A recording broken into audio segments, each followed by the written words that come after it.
আজকে তোমাদের যেটা আমরা বারবার বলি যে শুধুমাত্র ল পড়ে আর ওই মক্কেলের আশায় ওই সিভিল কোর্টে গিয়ে জীবন জেরবার করা, সেটা কিন্তু তোমাদের পক্ষে ভয়ঙ্কর, তোমাদের ক্যারিয়ারের পক্ষে বিপজ্জনক। তাই জন্য আমরা বারবার বলি যে লিগ্যাল অফিসারের জন্য নিজেকে প্রিপেয়ার করো, এবং তার জন্য তোমাদের সুবর্ণ সুযোগ এসে গেল Navratna company Hindustan petroleum corporation limited অর্থাৎ এইচপিসিএল।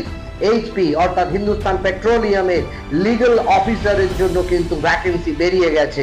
তোমাদের আমি বলছি যেটা হচ্ছে এইচআর লিগ্যাল অফিসার, এবং লিগ্যাল অফিসার এইচআর এর জন্য তোমাদের জন্য যেটা লিগ্যাল অফিসারের পোস্ট এখানে অ্যাপ্লিকেশন হয়েছে সেটা হচ্ছে 1,60,000 টাকা বেতন।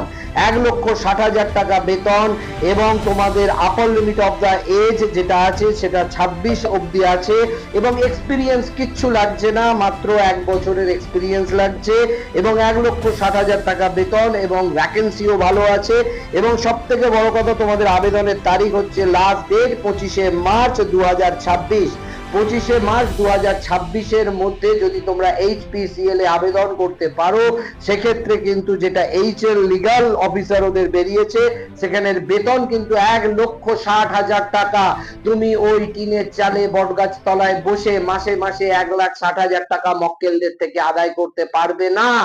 আর জুডিশিয়ালের জন্য যদি নিজেকে তৈরি করতে না চাও, সেক্ষেত্রে লিগ্যাল অফিসার হয়ে যদি এইচপিসিএল এ তুমি একবার চান্স পাও, এবং চান্স তো পাবেই, আমরা আছি, আমাদের কাছে এসে যদি তোমরা প্রিপারেশন নাও, এই পরীক্ষাগুলো তোমরা বলে বলে পাস করবে। এই পরীক্ষাগুলো আমরা জাস্ট চুটকিতে পাস করাই আমাদের স্টুডেন্টদের, কিন্তু অ্যাপ্লাইটা তো তোমাকেই করতে হবে, আমাদের কাছে তো তোমাকেই আসতে হবে।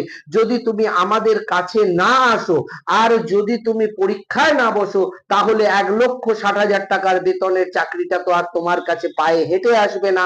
সেই জন্য তোমাকে যেটা করতে হবে, এইচপিসিএল এর ওয়েবসাইটে গিয়ে প্রথমে অ্যাপ্লাই করতে হবে। 25শে মার্চ হচ্ছে 2026 লাস্ট ডেট, এবং এইচআর লিগ্যাল অফিসারের জন্য কিন্তু বেতন 1,60,000 টাকা, কোনো এক্সপিরিয়েন্সের দরকার নেই। তোমরা অ্যাপ্লাই করে আমাদের কাছে এসো, রেডি হও, পরীক্ষায় যাও, সফল হও। এবং এই চাকরিগুলো কিন্তু সেন্ট্রাল গভর্নমেন্টের চাকরি, এবং তার থেকেও ভালো বেতন, কমিশনের থেকেও ভালো, কারণ এগুলো অয়েল সেক্টরের। এখানের বেতন কিন্তু তোমার অষ্টম বেতন কমিশনকেও হার মানাবে।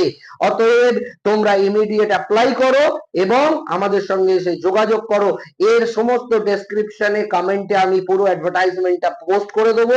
তোমরা আমাদের এই ইউটিউব চ্যানেলেও গিয়ে কিন্তু দেখতে পারবে, স্ট্যাটাস স্টোরিতেও দেখতে পাবে এই ভ্যাকেন্সি সম্পর্কে।